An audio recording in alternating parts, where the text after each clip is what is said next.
Are you coming tomorrow night? I probably watch it online. I don't know that I'm gonna come. I may have to watch it online going down the road. Okay, we'll start with the opening prayer. Marty, take the prayer for us. All right, let us pray. Our most gracious Heavenly Father, we just thank you for this day. Dear Lord, we just thank you for this time of year and what this time of year means to us, each individual. Dear Lord, we just pray that you'll watch over this board, watch over this community, and those that are in leadership. Dear Lord, we just pray that they will seek your will. Dear Lord, we pray for those that are sick during this time of year or are sick during all time of year. Dear Lord, we just pray for their healing. Pray for you to put your healing hand over them, and just, dear Lord, if healing is what you have it in their will, or just comfort them. And we again just pray for all the decisions made here tonight. In Jesus' name we pray. Amen. Amen. Pledge allegiance to the flag of the United States of America and to the republic for which it stands, one nation under God, indivisible, with liberty and justice for all. Okay, we call to order the December 8th meeting of the Upson County Planning and Zoning Commission. Mr. Secretary, we have some roll call. Yes, sir. For the last time in 2025, Commissioner Hilton. Let the record show that Commissioner Hilton is not here at this time. Chairman Fallon. Here. Commissioner Murphy. Here. Vice Chair Rush. The record show that Vice Chair Rush is absent. Commissioner Lewis. Here. You have quorum, Mr. Chairman. Thank you. We're going to start off here with old business, which is our subdivision ordinance that we have been kind of continually working on for a while.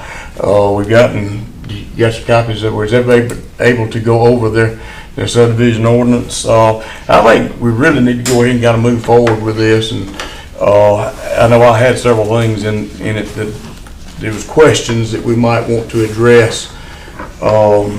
Did y'all have any particular questions that you? I kind of just going to sort of flip through then and pick out the ones that I had.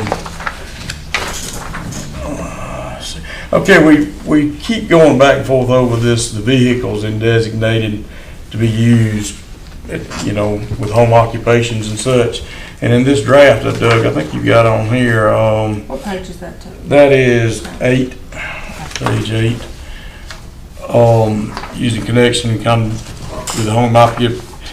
Parked to the residence. Heavy equipment and heavy trucks associated with home occupation may not be parked at the home and must be All right, parked. Mr. Chairman, so we're going to the zoning ordinance. No, this is actually on the It's on subdivision. Page 8. It's actually in both of them, but that just happened to be where we started because that was first on. I think you're looking at the zoning ordinance on page 8. Oh, my, okay, I may be then. I thought that was in the subdivision ordinance.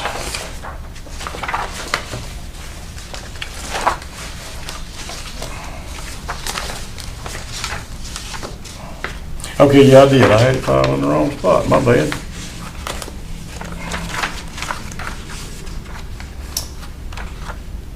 That page got stuck in there wrong. So yes, Yeah, that is, it started in the wrong spot. That's my bad. It's all right. We'll get to that one. Did you want to go back to the subdivision Yeah, ordinance? we're gonna go back to subdivision ordinance. Yeah, I just actually, when I started flipping, I was in the wrong section in my book here.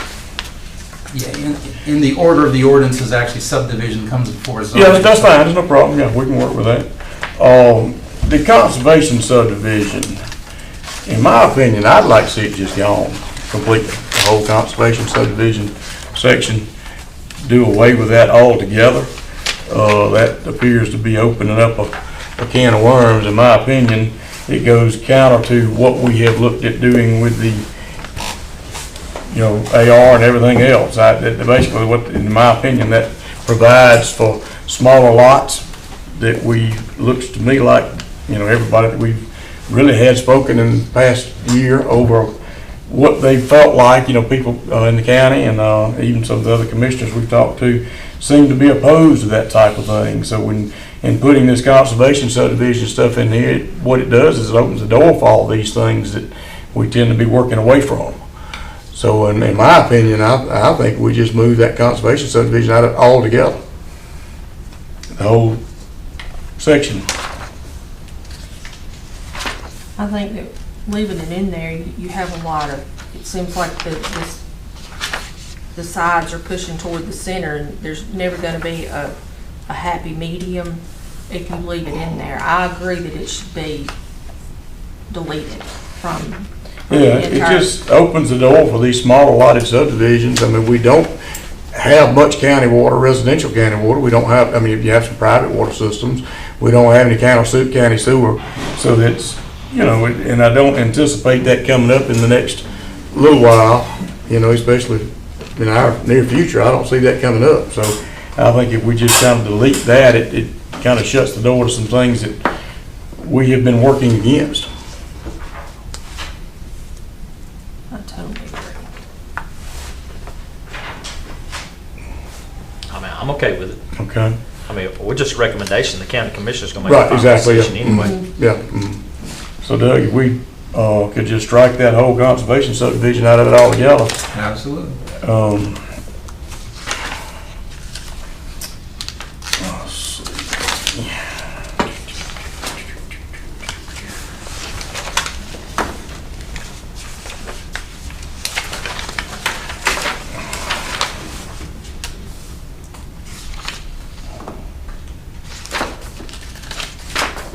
And that's really all I had on the subdivision ordinance that I saw as a, But wasn't, well, the vehicle thing was in there? that is, I thought it was in that subdivision I ordinance thought it somewhere, but I was didn't see it, but we can, I know it's in the zoning ordinance. it's in the zoning, but I don't. But I was thinking that it was also, Do you know what's in there, Doug, on the subdivision ordinance? If it's in there, it was a mistake to put it in there. I don't know why. Okay. Okay, all right. and it could have been because we was reading both of them at one time, one day or something, but yeah. And in the draft of the subdivision ordinance, it does, I don't see where we've got anything in there pertaining to the internal roads. Is that just gonna be in the amendments, or would that be No, included? you've in- got that, where is that, the internal access? That's on the, page 30 of the subdivision. And I know, Mr. Chairman, you actually had expressed some concern about the draft here. Mhm. So that, I had flagged that for something that if y'all didn't bring it up, I was gonna bring it up. Mhm. Remember, we didn't have any language, but this was an issue with the early moratorium and isn't directly addressed by the moratorium. And you got in there, what, four split subdivision goes to? Right, 5 acres and 4 lots. And as you said in your comments to me, that's pretty strict, and I agree, but my answer is that's just the beginning. I mean, if you guys want to, if the planning commission wants to enlarge that. I think we need to increase it. Now, I'm not sure exactly what that number should be. I'm not so sure that 10 may not be too far. 6 is kind of a number that comes to mind with me. With AR, that we're gonna work towards the 5 acres, that kind of solves some of the issues that we want to solve. And I've noticed that some of the lots that have been subdivided here recently tend to be larger already.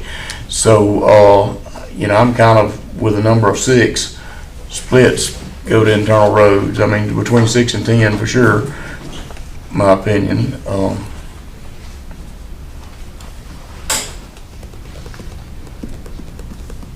If they go, so but it would be left as a private road, or are they gonna have to dedicate it to public? And then the county has to accept it? The way it works now is that it's automatically required in the subdivision ordinance to be a paved road to county standards.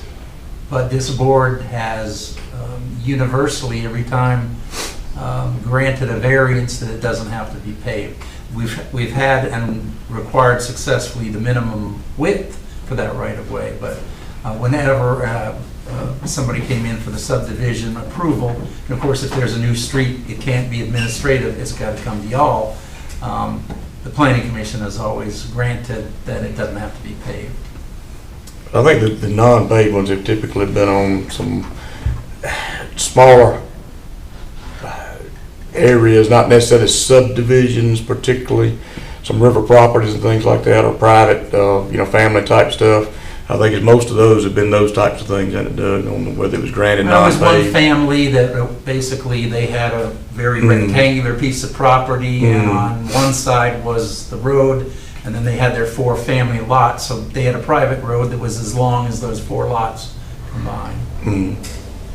And yes, they were not required to pave it, that was waived by the planning commission, but they still had to have the minimum width, that if at some point in the future it is built to county standards, then they'll have the width there to do that. And that still will be allowable under special exception, right, if we. Well, a variance With a or a waiver. variance. With a variance, yeah. With a- Now, and that's, again, we can, that's one of the points I Mm, would have That's- brought up, but. But I think. I like as long as there's a I think- path to it. Yeah, I mean, there's always a path to everything. There's a path to changing the zoning. There's a path to taking the zoning that we have and getting a variance for any of these requirements that we're making. You can apply for a variance on any of it. It's, does the board, do we agree to approve, recommend to approve, and then the county commissioners approve it? So I do think that if you're going to subdivide into 6 to 10 lots, it needs to be paved, Yes. in my opinion. It needs to be paved to county specifications or to state specifications. But I think that's what's at the in there minimum- now, isn't it? At the minimum, Yeah, of any- county specifications. Any county road that is, it has to be 2 county specs. Well, I mean, yeah, any county road, but if we're gonna subdivide and get 6 or 10 lots, Well, what this is saying is that if you, anything over that number that we determine will require internal roads. In other words, if you buy a piece of property and split it 4 or 5 times, you can access existing roads. But if you split it more than that number of times, we're suggesting that we're going to require internal access roads. Right, so Mr. Chairman, the question is, at what point, say the number 6, okay, we get a subdivision of 6, all right, do we want to require internal access on a private road or public? Or do you want 6 new driveways all in a row on that road? Which is what we get now, is you get 12, 18, 20 driveways right in a row. And I think that's the Which idea, is I think cut is- back on the number of, I think that's Driveways a into- problem. I mean, I see it, I think that's a problem. If you have 6 or 8 or 10 driveways back to back to back, and you have these little narrow lots that meet the road frontage requirement, and then you can get your setback and all in there. I mean, I see it where I live on Waymanville Road. Those 4 new houses built past me, they divided it up into 8 lots, and they're gonna have 8 driveways back to back to back to back. And at that point, I would rather have seen a one road put in, an access road put in for those to gain access off of that road.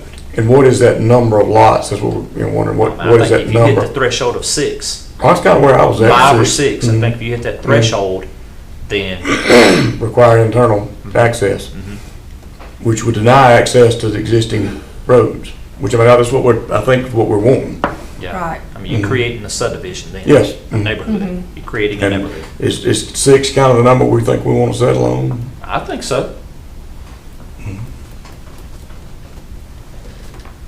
And that's kind of where I was at, was 6, like I said, to eliminate as many, like you're talking about, coming on to the existing roads, even though we've, put some requirements in the amendments that is going to stretch the driveways out further apart, but still, if we could, on new stuff, I think that we need to have internal roads with internal access. All right, so then, Commission, the next number, what I did is I just did a little schematic for myself, and so if you've got 6 lots, now let's also think of all the subdivisions that can be 1 acre, a lot of them.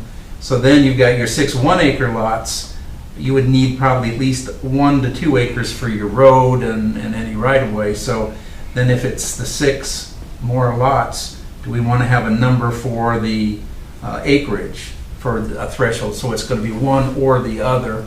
Is that how I read it, or did I? Yeah, or. So anytime, if it's with an or, it's going to be as your subdivision 6 lots or more. And then what do you want? The base that I start with was 5 acres, because that would be 4 1-acre lots and 1 acre for your road.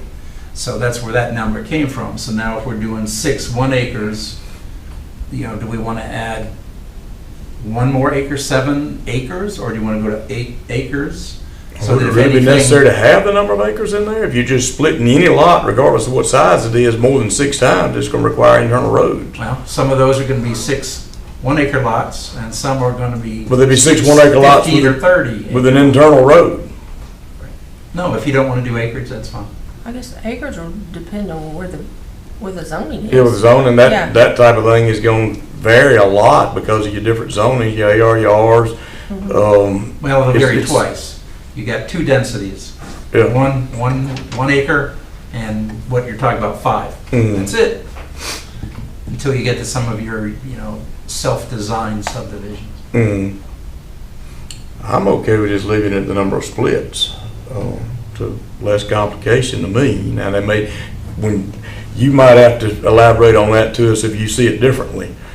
Now, the proof will From be your side of if things. we apply it and one subdivision comes up where we don't like how that came out, these rules can be changed all the Okay. I time. mean, they can apply for PD and plan development Mhm. if they wanted to do that. Mhm. Well, the PD's probably already gonna have a road in, I would say every PD we've ever had, a road's been part of that design. Okay. And I think that's really about all thing I had pertaining to the subdivision ordinance that we wanted to address.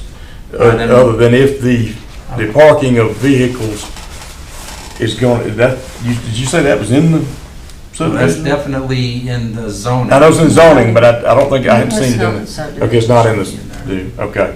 But if So we can there's, address there are that. some issues I want you to definitely discuss if y'all are Oh, absolutely. Well, I think when we get to the zoning, we will definitely go over that. That's one of my hang-ups. still here in the, one of the things you discussed in your first workshop, which is now in here, is that the flag lots are now going to be by special exception, and you'll see more in the zoning than here, but also here that now that's by a special exception. We may want to put that as a variance rather than a special exception, that if you're proposing any flag lots, that it's a variance.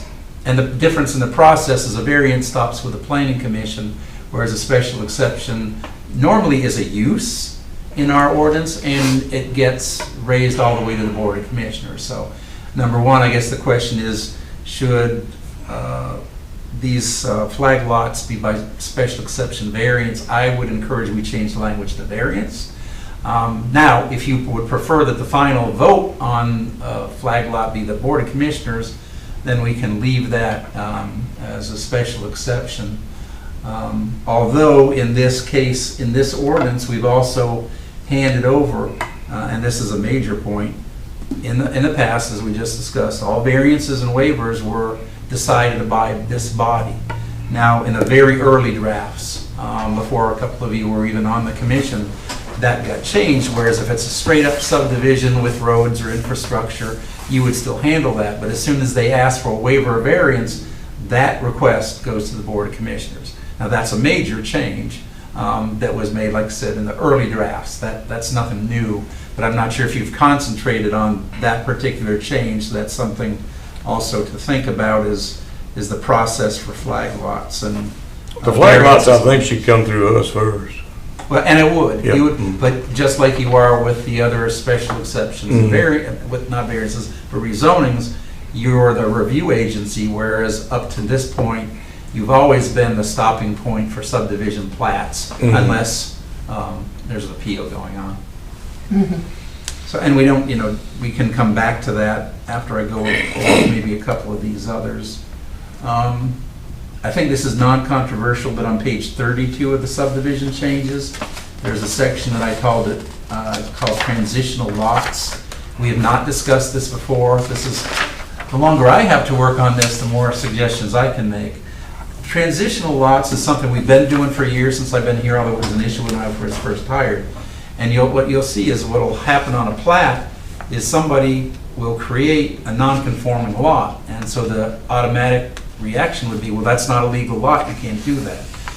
As it's explained to me by the surveyors, every once in a while when we're transferring property, we may create an illegal lot with the plan that that slice is going to go to the next door neighbor, whether it's family or just a neighbor, and we're selling or giving that slice. So while on that plat that you are reviewing, or I am, or both, it looks like an illegal lot, and it is, it's a transitional plat. And we worked that out with the surveyors over the years, And I thought it was a good idea, let's just put that process in here. It's nothing that y'all have really been involved in. The transitional lot won't be allowed a building permit though, if it's not. No, actually, as the language says there, it's required within 90 days that it be transferred and attached to that other parcel that is now, probably was legal anyway, but now you've just a bigger lot so that you can do whatever it was you couldn't do. Why wouldn't they just do that process to begin with?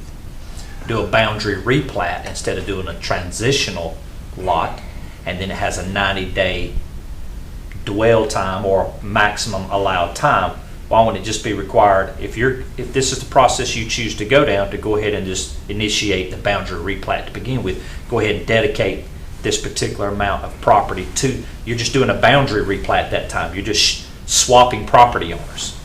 Well, and I guess it was, and again, that's actually probably more a surveyor question than mine, because when I was new here, I said, you may not create that, that's an illegal lot. And so they said, well, then what you're asking us to do is do this twice, is we're gonna have to have a separate lot, and then you're gonna have to, also, sort of what you're saying, is we're gonna have to plat it twice. And again, the surveyors would have to explain that to you, but for the legal description and the actual plat doing the meets and bounds, you have to still describe that separate parcel because it's unique and was never described Some before. of them have been a little lazy, just my opinion. Well, they claimed that it was a double charge to the customer, that we were forcing them to do a double survey, which would have been a double cost then to the client. And so they said, can we just do this? And over time, I actually developed stamps to say this is, because if somebody like real estate agent or buyer said, how did they approve this lot? That's not legal. Well, it's stamped that says transitional plat, and it's written on there that this needs to be joined with that one next door within 90 days. And I just thought, we might as well make the process we're already following. So what happens if they didn't do it in the 90 days? Then it's not legal, and we would, and this is a case you're gonna see in January, we would deny any building permits. That's really the only, for an illegal subdivision of property, the way the ordinance works, we really don't have any say about that until you come in for a building permit. And then, as in the case that's coming up next month, we see that 15 years ago, somebody subdivided property. It wasn't something we had to review, so we didn't, but it was still recorded. And now somebody, either you or somebody down the line you sold to, wants to develop that now, and we say, that lot's not even legal. So that's where we catch you. Could be in a month, it could be in 10 years. When you come in for a building permit and we look at that lot and it's doesn't touch the road, or it's a non-conforming size or shape. I mean, if we go with some of the ordinance changes in zoning, length in the future will be a violation if it's subdivided in the wrong way. Just in my opinion, it's creating additional work for the county to have to do a transitional lot that may or may not be transitioned within the 90 days, and then in 10 years, if it came back up, we see this non-conforming, that it can't be issued a building permit, then they're going to have to go through the boundary replanning at that time. It seems like, and I get it, it's costing the customer for the surveyor additional money in the beginning, but it sure seems like it takes the burden off the county. Either just do a straight boundary replat or keep your boundaries as they are instead of doing that transition lot. That's just my opinion. Because I've dealt with a lot of boundary replats to make a piece of property work for development. It's just, we buy a portion of this gentleman's property in order to give us the space that we need to do what we need to do. So it's just a boundary replat. It's really not that difficult. At least I don't have to do it, so it's not that difficult. Well, and maybe it's just the way that the surveyors in this area have done it for all those years, but yeah, in theory, we would never see a plat, and this is what we see now. We see a plat that shows an illegal lot. And like I said, that's where we had to work this out with the current surveyors, because, yeah, maybe what you're saying is, don't even show us that transition period, just show where you've taken that property, but they still had to get a legal description written, and a survey was done. They have to do that anyway. And then they put it in next door. Right. Well, that's a good question. I mean, for instance, the border that's now going to be, and this is getting deep, I know, but the border that's now going to be contiguous to that, do you really need to do a survey? I mean, all you're doing, the only survey that changes is your new outer. I thought that you could go just up to the clerk's office and have parcels joined together without a survey.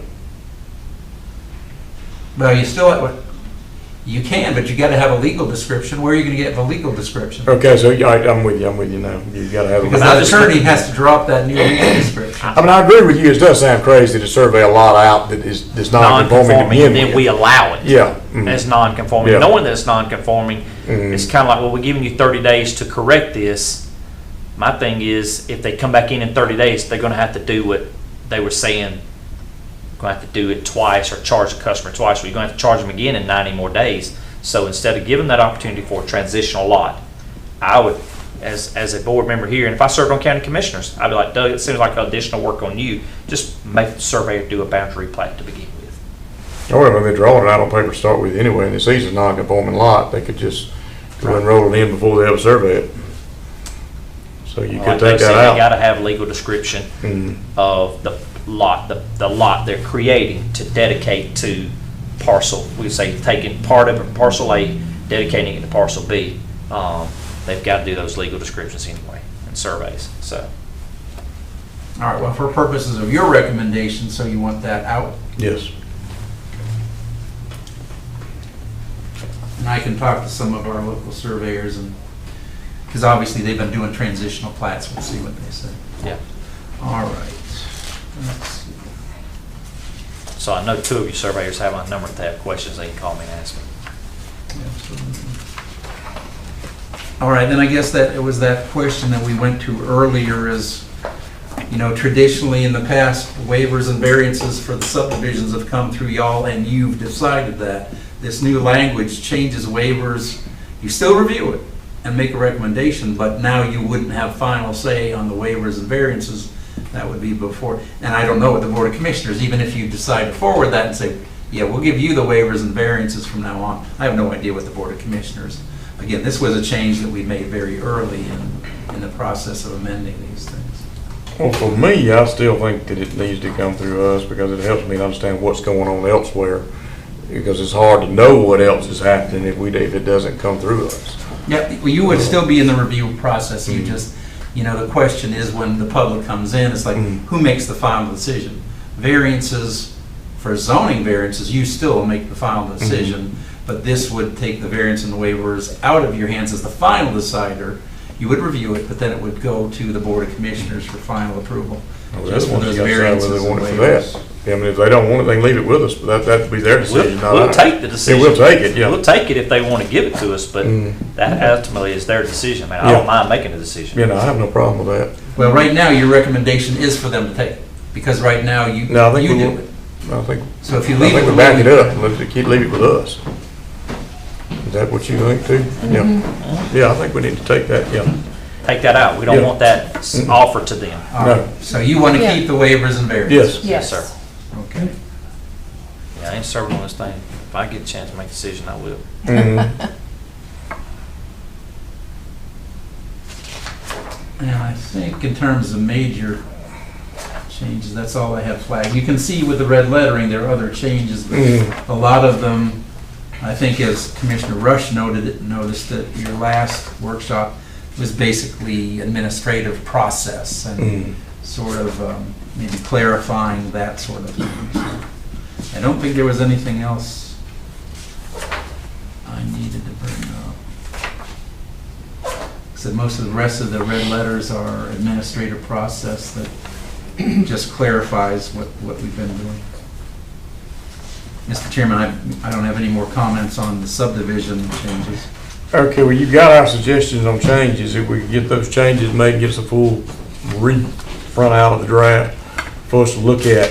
And then I think if we, you know, if it all appears like we are suggesting, then we can, but that, once we get it, we can pass it on to maybe our next meeting, have this before our next meeting, and we can pass it on at our next meeting. To the board. To the Board of Theirs Commissioners, at the yeah. End of the month. Very good. Okay, so that still leaves the subdivision still open at this point because we're still making these changes. So now we can move on to the zoning ordinance amendments. Yes, sir. Did anybody have any starting place they wanted to pick up? We'll go back to where back to page 30 with the occupational, with vehicles.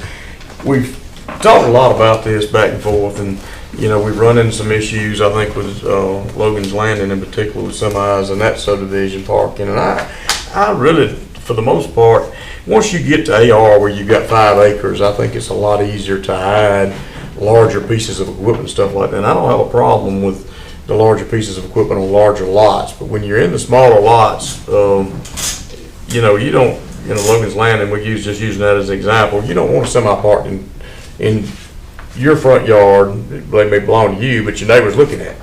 You know, it's taking up their space as well as your space, and I think that that's something we can look at, you know, discontinuing, allowing that. But, you know, when you get to larger lots, I don't see a problem having trucks and trailers and things like that. What's y'all's thoughts there? I mean, we park larger trucks in our yard at times, but it doesn't stay there. It's just for Right, like 'cause you're 5 acres or more. a few days. So I got 4 acres in Okay. my house. Okay. But I mean, if I had 5 acres, it'd still be the same Yeah, thing. My fear is allowing the larger vehicles to stay parked there. And I'm not picking on anyone, but if you go out off Waller Road, at the end of Waller where it dead ends into, Thompson. is it Thompson? So you've got a couple opportunities right there where big trucks, one on the right and one on the left. You know, I mean, it's, it'd be tough if I was a neighbor to want to look at that every day. Well, that's what I said. I would, you know, I can They go got along with the parking, but rollbacks. they need to be behind the house, Yeah, or, you know, in an Right. obscure area. yeah. Agree. Now, you know, when you're talking about and it's not on this particular one, one of the other options you thrown out, Doug, I think it was like a 7,500-pound vehicle, you know, and that, I think that's definitely too small. I mean, a 250 is not, you could park your F-250 in your yard in that case. So, you know, these numbers are, you know, I think it definitely got to look at those a little bit sharper. But now, you know, when it comes to semis on anything less than 5 acres, you know, I would say we just say no for sure to those. Yeah. On anything in areas that are less than 5, regardless of what zoning is in. But if you got less than 5 acres, you know, no semi-tractor trailers. Mr. Chairman, your last packet, so, you know, if you Yeah. brought it with you, you would have seen this, and that's language staff prepared. Right, I think And that's the then we one that's did got some the, research and found some other Yeah. truck language from. that has some 7,500, that was the one that had 7,500 pounds on it. Yeah, that's one. So that, we right. can't do that. I mean, you know, so many people drive F-250s and 350s nowadays as regular drivers, and it would discount, I mean, it would cut them out. You know, you'd almost have to take that up to 10,000 or better. You know, actually, you don't go with 10,000. You can really almost need to go to 15,000. Goes up to, you know, 450 or 550 that some of these people drive for service trucks and whatnot. I don't think we need to cut them out from parking in on their own driveway, but now semi-tractor trailers is a bit different. That's why I say the terminology we've got to address on those, and that, I think that's duplicated in several places that, yeah. But I think that we could narrow it down to coming up with a, you know, let's say 5 acres. You know, over 5 acres, if you can park pretty much what you want to, as long as you can hide. I don't know how that wording needs to be, but, you know, you've got a lot of people that, you know, in order, I take my F-350 You home could with my just word it as- 25-foot trailer with, You could word it as it had to be parked in the rear yard. It Yeah. could be parked in the side or right, front yards. yeah, where it's not Or on the street. on the That's street at for all. sure. I think, yeah. Absolutely. I mean, that belongs to the public right of way, and Yeah, hey, at that point in time, I mean, how does I mean, I don't know how the county enforces not allowing a log truck and trailer parked in the county right of way. How do you enforce That's the that? sheriff's department. Yeah. We don't handle that at all. If you're parked in the right of way, you're a sheriff's department issue. I mean, one of the things with the big rigs to me is the fact that they all go and crank them and let them run for an extended period of time before they take off. And it's like, to listen to that, I mean, I have an acquaintance who has one in a particular subdivision, and she said it'll run for at least an hour before they leave. Mhm. And she said it's loud at 4 a.m. And I get that. So, I mean, I'm like Philip, if you've got an AR lot Mhm. that's conforming, that's You know, 5 or more acres. 5 or Yeah. more Mhm. acres, you should have to park it in your rear yard. Your rear yard. If it becomes a daily thing. Now, man, they're not going to get a Occasionally. citation. But it's Somebody- hard to word it where you can do it periodically. No, I get it. Yeah. It just needs to be, you can't park it. And then it's Yeah. going to be up to the law enforcement or to Mhm. the enforcement agency to, if they want to be reasonable about it or not, to enforce that. But in subdivisions, if it's less than 5 acres, It's just no. yeah, but I mean, it's got to be a weight to it. I mean, you Well, gotta- I don't have a problem with the weight to it, even in the smaller ones, but like I said, you're going to move it upwards to 15,000. right, because I mean, you got Um, people that work for Yancey Cat. Yeah, they drive a drive- service truck. Yeah, and they should be allowed to park it in their driveway. I think even in the smaller subdivisions, not on the road, but in their driveway. I know a lot of people that drive those type of vehicles, and, banning them parking in their driveway would be detrimental. Like I said, I think Do we 15. language it where it has to be in the side or rear yard? Yeah, I'm okay with the side or rear yard, yeah, I'm okay with that. Or driveway or side or rear yard. Yeah, I mean, some of those guys, they come in so late at night, they just pull in, all they want is hot shower and a bed. Yeah, So, but like I said, I think 7,500 pounds on that was definitely way too low, because I mean, What does a F-550 weigh? that's what it's the GVWR they're going by, and see, on a 550 is probably approaching 15,000. yeah. I know, like my 350 is 10,000, it's over 10, it's a shade over 10. 250 is about 9. Yeah, I mean, you at least need to be 15,000. Yeah, that's what I say. I think that's kind of the number that we need to shoot for, and it needs to be in the driveway or Side side or rear yard. All right, what about those semis with the trailers? Semi-tractor trailers, I think you ban them all, cut them out altogether, and anything below 5 acres. So even on 5 acres, you can't bring the trailer, but you can have the cab. The tractor. Mhm. Well, if they had 5 acres or more, could they park in the rear yard? Yeah, I think 5 acres or more, you could park, in the Truck and rear- trailer Yeah, in the truck rear and trailer yard. in the rear yard. Because you do have owner operators that, may need to be there for 2 or 3 days at a time or more, we don't want to get too restrictive with them, I think. All I right, think- so this will apply to the backhoes, dump trucks, bulldozers, skid steers, all that. Yes. All that. Mhm, yes. Mhm.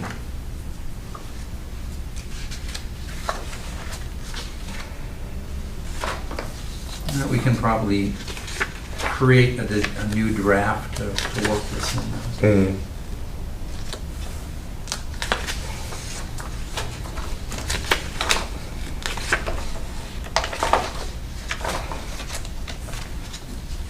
I was flipping pages to see where my next quandary was.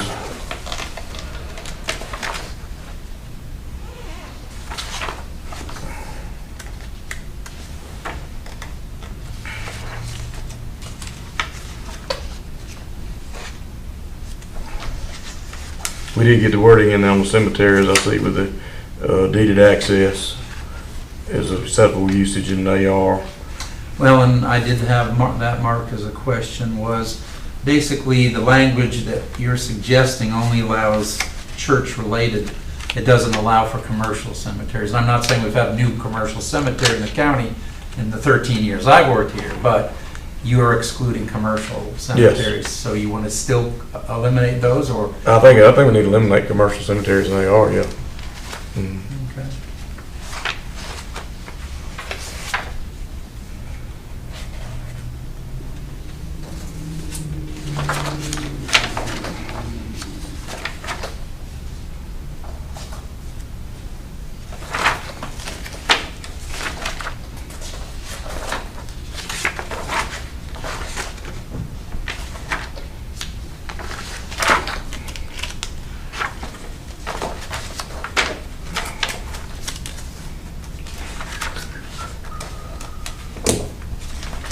Could've gone through and put tabs on the questions, but I didn't know to make it that far.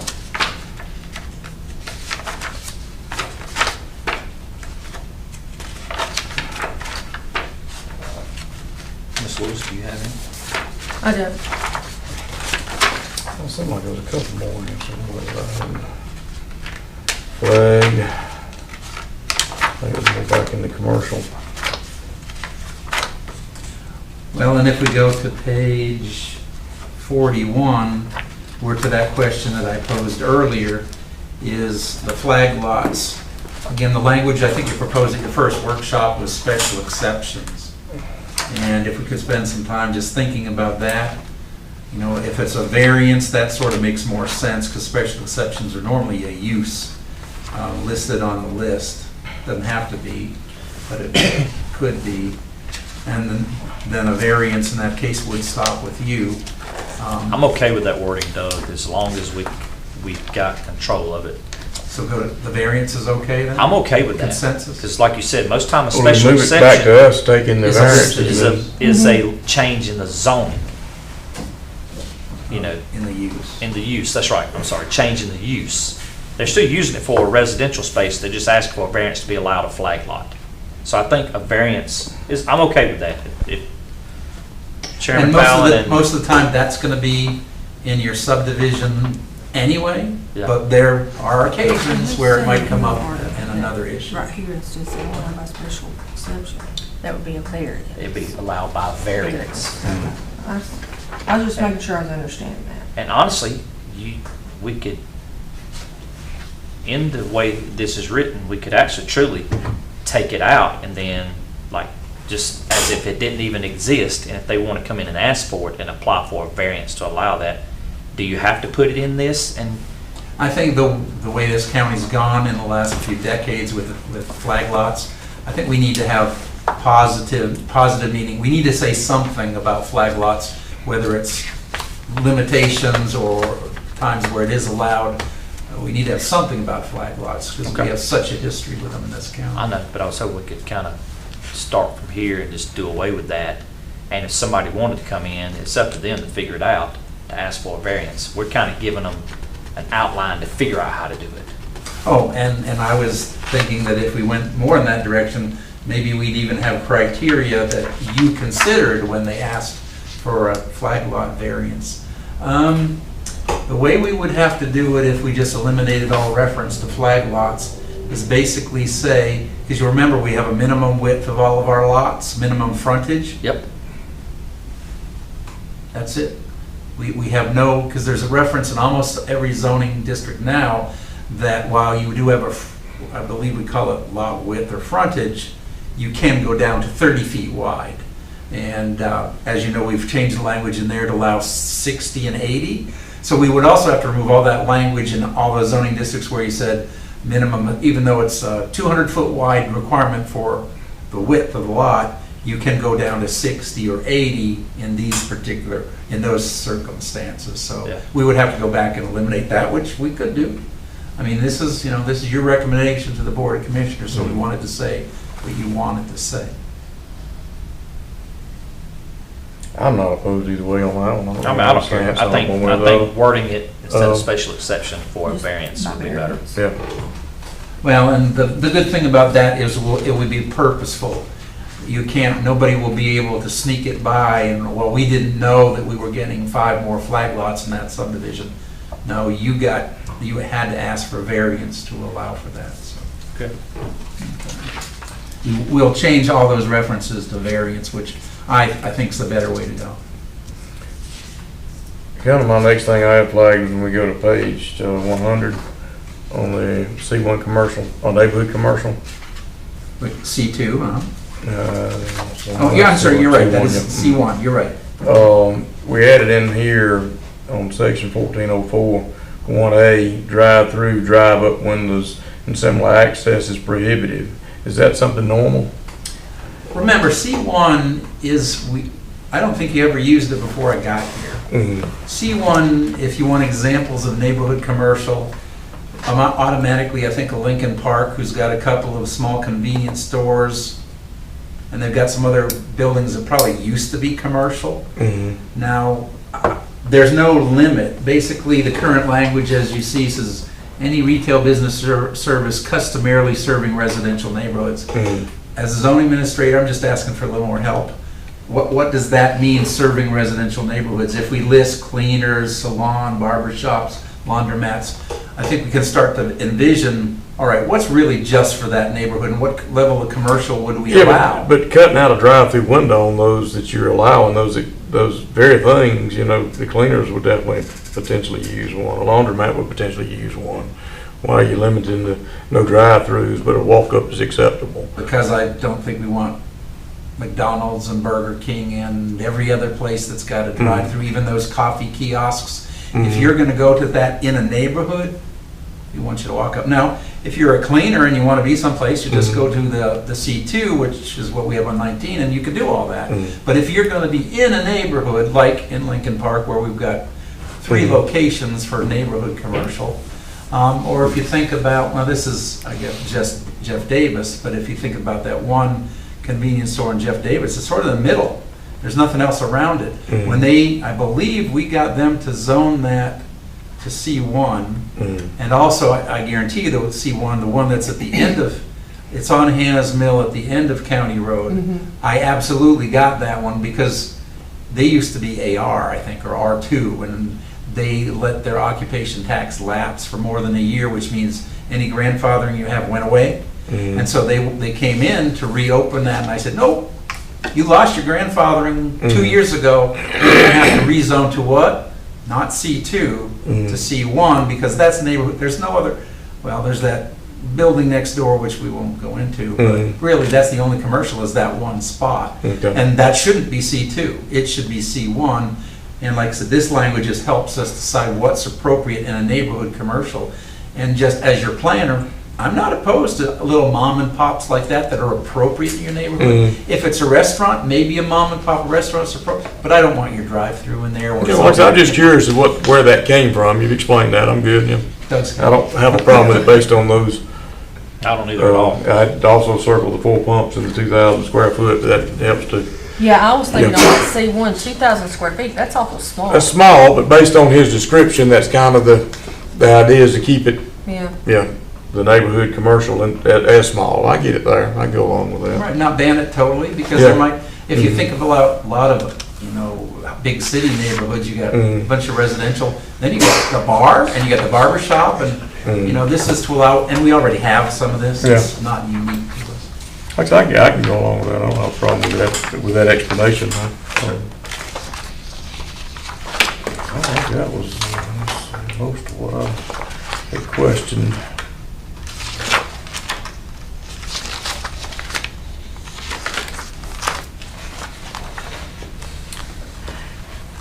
Has anybody got anything else that they saw? Doug, do you have anything on? A couple more. Let's see. Now, I'm skipping a lot that is in red because to me it's administrative. It should be relatively non-controversial. What I'm sort of going to address is some of these things that might be controversial. And you just hit on one of my latest tabs was the C1. I want to discuss, because you are the community's planners, this, and I believe that in the past, maybe some of you know better than I do, this change that originally was suggested to delete churches from almost all of the residential categories.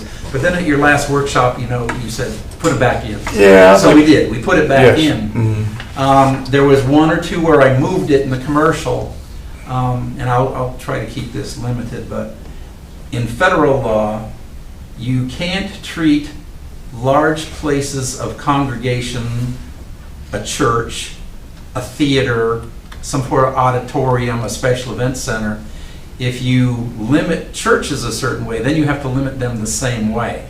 So you'll see that what I did is that I moved where the church was, that it's not in a special exception anymore. Now it's approved, it's an acceptable use, because if you're not going to require theaters and special event centers and all that, which are mass gatherings, you can't treat churches differently. Now, there are places like the residential where we don't allow theaters and auditoriums and special events, so we don't need to worry about that with churches. There's still special exceptions, but we don't allow those other gathering places at all. So we're not, discriminating against churches because the other ones just aren't allowed. So you'll see a little bit of movement in there. I don't know if this is going to come up with the Board of Commissioners or you'll talk in your other conversations with them, But if they ask you why some of the movement was there, number one, y'all decided to put churches back into the residential zoning, which I think was the right move myself. But there's some other movement, you just might want to understand that if you're making a church go through a special exception, then the theaters and all those other mascot, they have to go through the same process unless you just prohibit them at all, like in residential, we just don't even allow those other uses. So you'll see that in a little bit in there. Well, I think that's gonna come back to us with the commissioners. I think that's one of the things they're gonna come back with. I think they were pushing hard to keep that. Well, and I'm happy to discuss that with y'all more and with them more. But I'm okay with like what we suggested, yeah. Mm-hmm. Right, yeah, Yeah. they're back in. And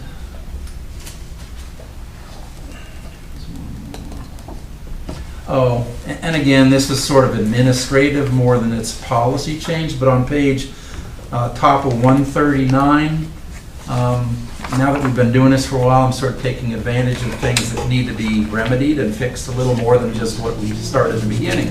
And you'll see at the top there, we discuss visitor camper registries shall be maintained by the operators of each recreational vehicle park. When we adopted this ordinance a few years ago, we defined what a registry was, but we never required it, and that's my fault. I just, in my drafting, and nobody else caught it.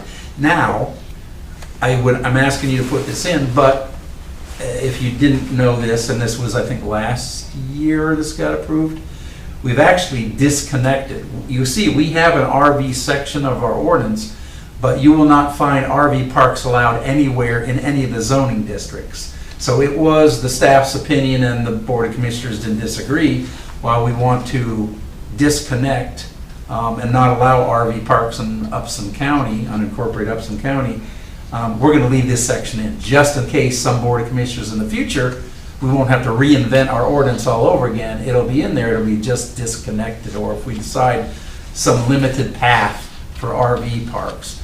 But, so I figured, well, let's just fix this now anyway, since we didn't take that whole section out. But, and again, if we have the section that describes if you have an RV park, what it's got to be like, how it's going to function. But there's no zoning district anymore where you can say, where's an RV park permitted? And we've had multiple inquiries, including by an attorney, who want to know why we were telling their client they weren't allowed to do it. And we explained it to them, and they never came back to me, so I guess they understood what we had done, so. I think we need to revisit that and allow them, but we need to come up with some stricter rules on having them.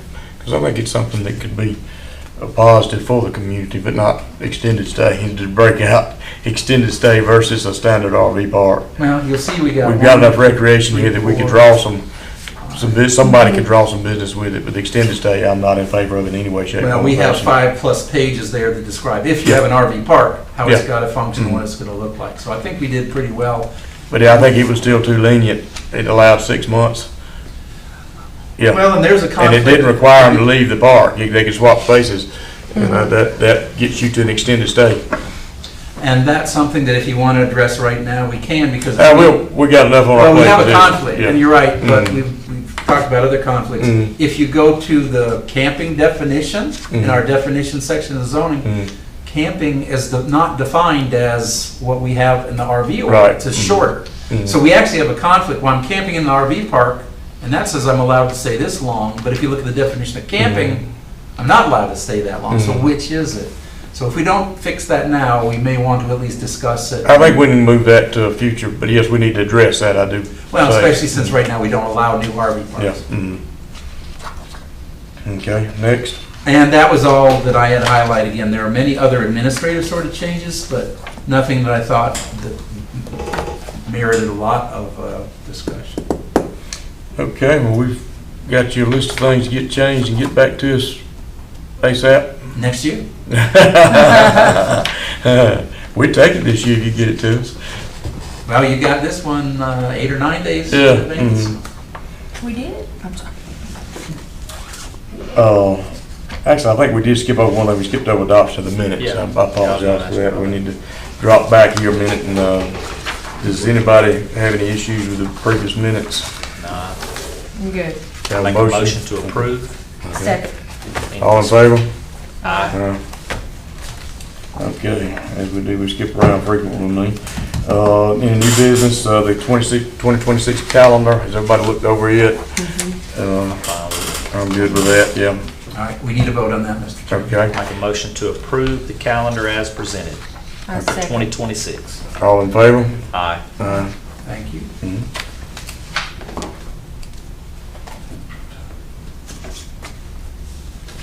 All right.